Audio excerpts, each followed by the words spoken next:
Is that even possible? Like $1 million Bitcoin? And over what duration? How do you see something like that project? Okay, so let's go back to my framework, network adoption.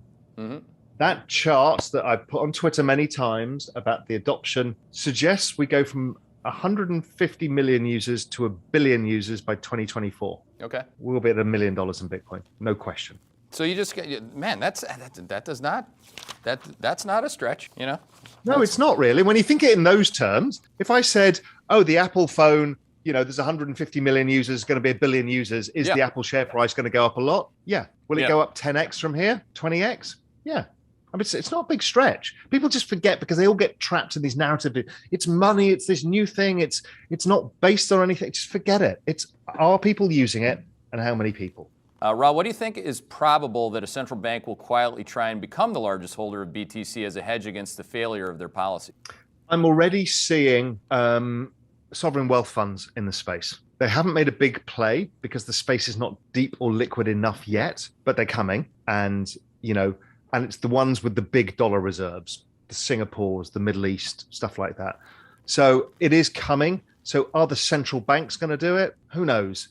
Not yet, but it will come. I think first, the next big thing is we're going to hear the story of sovereign wealth funds putting it as a long-term asset on their balance sheet, whether it's Norway, Abu Dhabi, Saudi, Singapore, and that'll usher in the next wave. And that then makes it unlikely that the central banks won't start doing it. Which central banks? Who the hell knows? But somebody like South Africa could really do with this because of the volatility of being part of the dollar cycle. It's a bit of a pain in the arse for them. Yeah. So something that they can have a small allocation to that maybe offsets the dollar cycle helps them.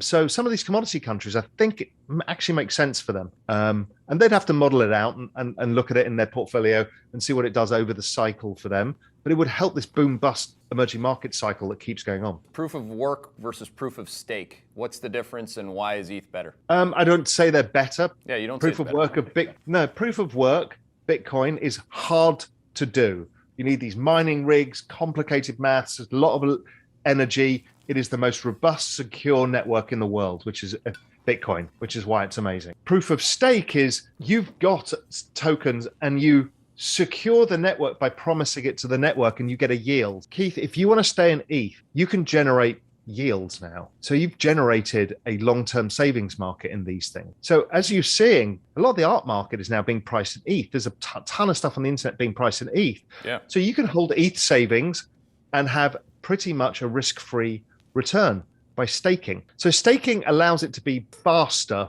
and kind of adds a bit of flexibility to it. And again, people don't want Bitcoin to be faster or more flexible. They just want it to be perfect as it is, which is incredibly secure, highly distributed network. But for Ethereum, I think it's a game changer because it means that at the end of the cycle, I'll probably keep just some ETH as ETH. Yeah. Because if I'm getting paid a 10, 15% yield on it, and I know that in due course, the cycle will pick up again.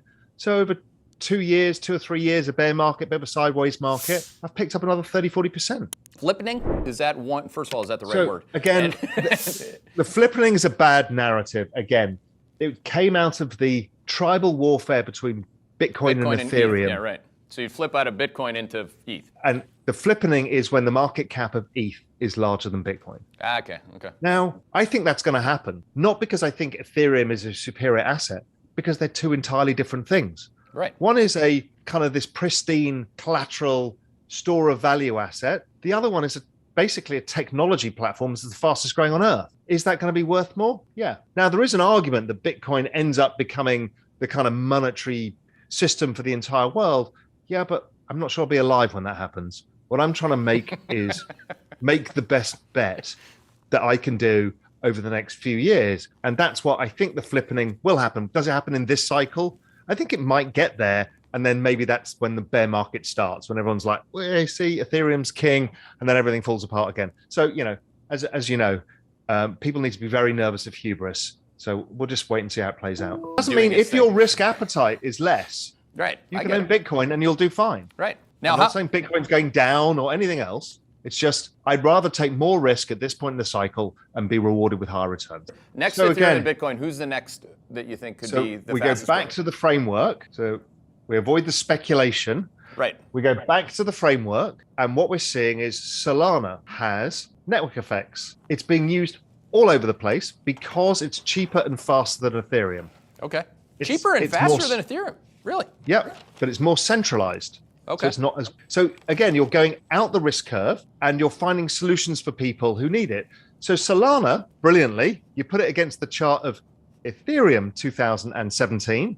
It's a perfect match. I mean, it's like everything is a fractal in this space. So it's got network effects, provable network effects. The other one that's got provable network effects but is earlier is Avalanche, and the other one is Terra Luna. Those ones have provable network effects based around being an alternative to ETH, and I think that's fine.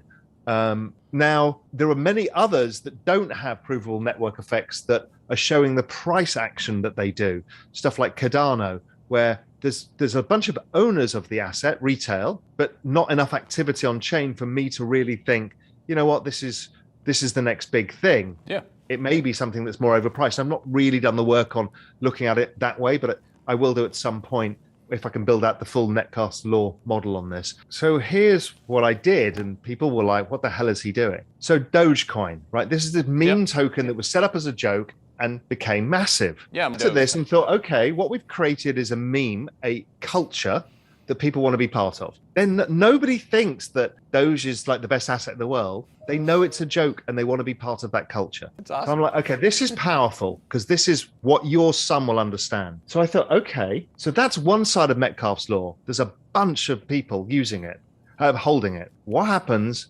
if somebody finds a use case for it? Along comes Mark Cuban and says, we're going to accept it Dallas Mavs games for merch. And then Elon starts saying, I'm really interested in this. It needs to be speeded up and cheapened a bit.